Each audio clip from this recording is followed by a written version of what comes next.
Tu veux venir vivre au Maroc? Tu as un petit budget, tu ne sais pas dans quoi te lancer? Voici 5 idées qui t'aideront à y voir plus clair sur ce qui marche dans le royaume à petits coups. Assalamu alaikum, bonjour à toutes et à tous et bienvenue pour une nouvelle vidéo. Aujourd'hui, on va parler d'un sujet qui peut changer la donne pour beaucoup d'entre vous. Comment lancer un business rentable au Maroc avec moins de 1000 euros d'investissement initial, soit 10 000 dirhams. Pour les petits malins qui vont commenter oui mais Walid, rien que la création de société on est déjà hors budget. Bien sûr ici je ne parle que de l'investissement nécessaire pour lancer l'activité. Et pour info, créer une société au Maroc ça coûte entre 3000 et 4000 dirhams jusqu'à au maximum 10 000 dirhams selon le comptable, votre région, le secteur d'activité, etc. Il y a eu beaucoup de réflexions dans cette vidéo, la population jeune et dynamique du pays, la façon de consommer, le développement du royaume, donc installe-toi confortablement et profite de ces 5 idées de business originales et adaptées au marché marocain qui demande peu d'investissement. Alors oui, la première idée c'est un service d'abonnement pour des plats cuisinés. On est dans une époque où beaucoup de gens n'ont pas le temps de cuisiner mais veulent manger sain et local. Une époque où l'emploi en bureau est largement en vogue, où les deux parents marocains travaillent. Oui, je ne vous dis pas que c'est idéal. Ici, je ne fais pas de jugement, je vous propose juste des opportunités professionnelles en fonction du marché marocain. Et à l'image d'une société qui travaille beaucoup, mais qui fait aussi attention à sa santé, et on y reviendra à ce sujet dans un autre business un peu plus tard dans la vidéo, eh bien, manger sain, mais aussi facilement est un super secteur d'activité pour vous. Vous connaissez Season? C'est un peu le leader européen de ce marché d'abonnement de plats cuisinés. En gros, vous offrez la possibilité aux clients de choisir un nombre de plats par semaine, vous fixez un tarif mensuel en fonction du nombre de plats choisis et c'est parti. L'investissement requis est bien moins de 1000 euros. Achat de contenants alimentaires réutilisables, de matières premières, des ingrédients et peut-être un petit budget pour une campagne publicitaire locale. Mais vous pouvez travailler de chez vous. Et encore, vous pouvez le faire à l'ancienne, imprimer des flyers et aller les distribuer dans les zones d'affaires dans votre ville. Il faudra par contre bien choisir une région développée au niveau professionnel, à savoir Casablanca de préférence, voire Marrakech ou Rabat, mais je préfère quand même Casablanca. Premier avantage, c'est que vous savez la quantité de plats à faire en avance avant d'acheter vos matières premières. Second avantage, c'est un abonnement et croyez-moi, ce modèle économique est hyper efficace.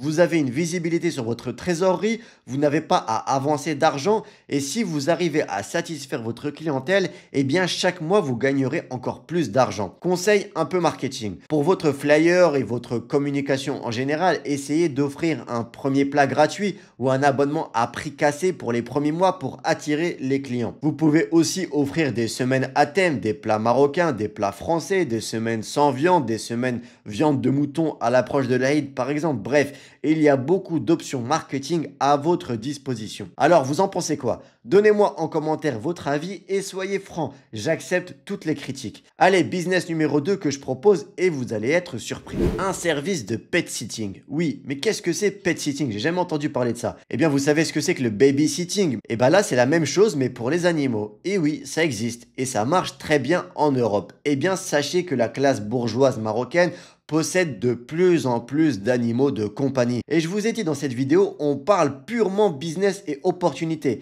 Le principe, garder ou promener les animaux pendant que les propriétaires sont soit au travail ou en voyage.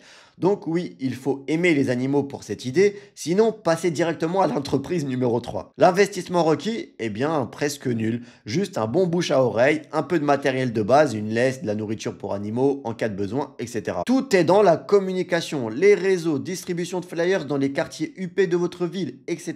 Et voilà. Un exemple concret. Imaginons une cliente qui part en week-end à Marrakech, elle a besoin que quelqu'un garde son chien à Casablanca. Vous intervenez et vous gagnez facilement 200 à 400 dirhams par jour. Comme je suis gentil, je vous ai déjà fait une petite recherche des tarifs que l'on peut retrouver en Europe pour ce type de service. 15 euros pour une promenade, 40 euros la nuitée, vous convertissez en dirhams, vous ajustez le prix en fonction de votre clientèle et surtout au début pour vous faire connaître et le tour est joué. Bon, ok, les animaux c'est pas pour tout le monde. Et la troisième idée, j'ai décidé de viser les sportifs. Tu es un sportif? Alors c'est parti et n'oublie pas que si tu veux venir vivre au Maroc, il y a mon guide complet Partir vivre au Maroc dispo sur Amazon et en e-book, tu trouveras le lien en description. Devenir coach sportif à domicile avec la tendance du healthy living, de plus en plus de gens cherchent des solutions personnalisées pour faire du sport. Je pense que ce n'est pas la première fois que j'en parle sur la chaîne, mais le sport au Maroc, c'est vraiment le secteur en vogue. Tous les Marocains font du sport. Les jeunes, les moyens jeunes, les pas très jeunes, tout le monde. Mais parmi tous ces sportifs, beaucoup ne vont pas à la salle de sport. Le regard des autres, le transport, les embouteillages, la volonté d'un programme sur mesure, bref, il y a plusieurs raisons qui font que beaucoup préfèrent faire appel à un coach sportif privé à la maison ou une coach sportive, car oui, de nombreuses femmes recherchent aussi des coachs sportifs. Et là encore, l'investissement requis est très minime. Il faut juste du matériel de base, tapis, haltères, bandes élastiques et éventuellement une certification non obligatoire mais très valorisante, surtout au niveau de la communication. Vous ciblez des clients qui préfèrent éviter les salles de sport bondées, vous proposez des séances à domicile adaptées à leurs besoins, remise en forme, perte de poids, renforcement musculaire, etc.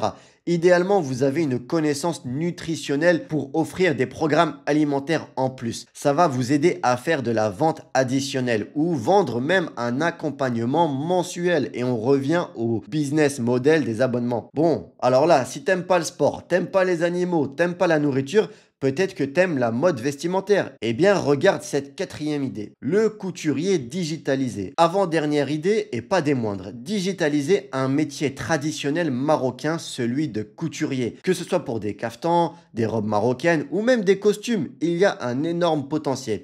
Ici, le principe, c'est de moderniser un métier qui existe déjà. Et même, pourquoi pas, viser une clientèle encore une fois haut de gamme. Moderniser le processus, une présence sur Insta, des services de livraison et même des consultations à domicile. Venir prendre les mesures chez le client, envoyer des photos au fur et à mesure des retouches. Bref, vraiment offrir un service de haute qualité et tout digitaliser. L'investissement requis ici est bien créer une petite boutique en ligne ou une page sur les réseaux sociaux, investir dans un bon photographe pour montrer vos créations et lancer un service de livraison à domicile que vous pouvez faire vous-même à vos débuts. Vous pouvez même travailler avec des artisans locaux pour confectionner des vêtements et vous assurer la promotion via Instagram et WhatsApp. Les clients passent commande en ligne et vous livrez à domicile. L'avantage, vous combinez tradition et modernité pour toucher une large audience sur un secteur millénaire au Maroc. Ok, alors là j'ai fait beaucoup de secteurs, il va rester l'immobilier. Je vais finir par le business dont j'ai dédié une vidéo entière, la sous-location qui explose au Maroc. Mais la vraie sous-location, hein, pas le truc officieux, c'est-à-dire que tu loues un appartement longue durée avec un propriétaire ou une agence et sur le bail figure la mention indiquant que le bien sera utilisé pour de la sous-location. Et vous louez le bien en location courte durée. Donc par exemple, pour un bien que vous allez louer 5000 dirhams mensuellement, vous le louez à la nuitée par exemple 400 dirhams, on va dire 20 jours sur 30 pour être réaliste et on est à 8000 dirhams, soit une marge brute de 60% si je ne dis pas de bêtises. Alors oui, ensuite, il faut prendre en compte les impôts, les frais de gestion, l'eau, l'électricité, le gaz. Mais si on s'y prend bien, avec 2-3 biens, ça peut très vite monter. Surtout si vous ciblez une ville avec un très haut taux d'occupation tout au long de l'année, comme suspense, Marrakech. L'investissement requis, encore une fois, presque rien. Le premier mois de votre premier logement, un téléphone pour faire de belles photos du bien, une bonne connexion internet et une présence sur les réseaux sociaux pour gagner en visibilité. Et comme pour la conciergerie, vous pouvez offrir des services annexes lors de vos locations à la nuitée pour augmenter vos marges avec par exemple des partenariats avec des locations de voitures de votre ville, des services de repas à domicile que vous offrirez à vos vacanciers moyennant une commission. Est-ce que tu es d'accord avec moi? Dis-moi vraiment ce que tu penses en commentaire sur ma vision du marché professionnel marocain et ce qui peut cartonner sans pour autant avoir un gros budget. C'est là la limite de la vidéo. Quoi qu'il arrive, écoute-moi s'il te plaît. C'est très important. Pour réussir au Maroc sur le marché local, tu auras besoin de la langue. On peut te dire que oui, le français ça suffit, ou le schleur si tu vis dans une région amazigh, mais crois-moi, la darija est obligatoire pour te faciliter ton business au Maroc. Bien sûr, tu as mon application mobile, Vivre Darija, pour t'aider à apprendre la langue, dispo sur iPhone et Android, mais je t'encourage même, moi en plus, à prendre des cours du soir dans une association locale de ta ville où tu vas résider. Je vais te laisser avec avec la vidéo dédiée à la sous-location si jamais ce secteur t'intéresse. J'en ai fait une vidéo entièrement consacrée pour te filer toutes les infos. Si tu as aimé cette vidéo, laisse un like et abonne-toi et dis-moi en commentaire encore une fois qu'est-ce qui t'inspire le plus. Peut-être que toi-même tu auras d'autres suggestions. Quant à moi, je te remercie d'être resté jusqu'à la fin. Je te souhaite une excellente semaine, Inch'Allah, et je te dis à la semaine prochaine pour une nouvelle vidéo. Et surtout, n'oublie pas, prends soin de toi, prends soin des autres. Assalamu alaikum.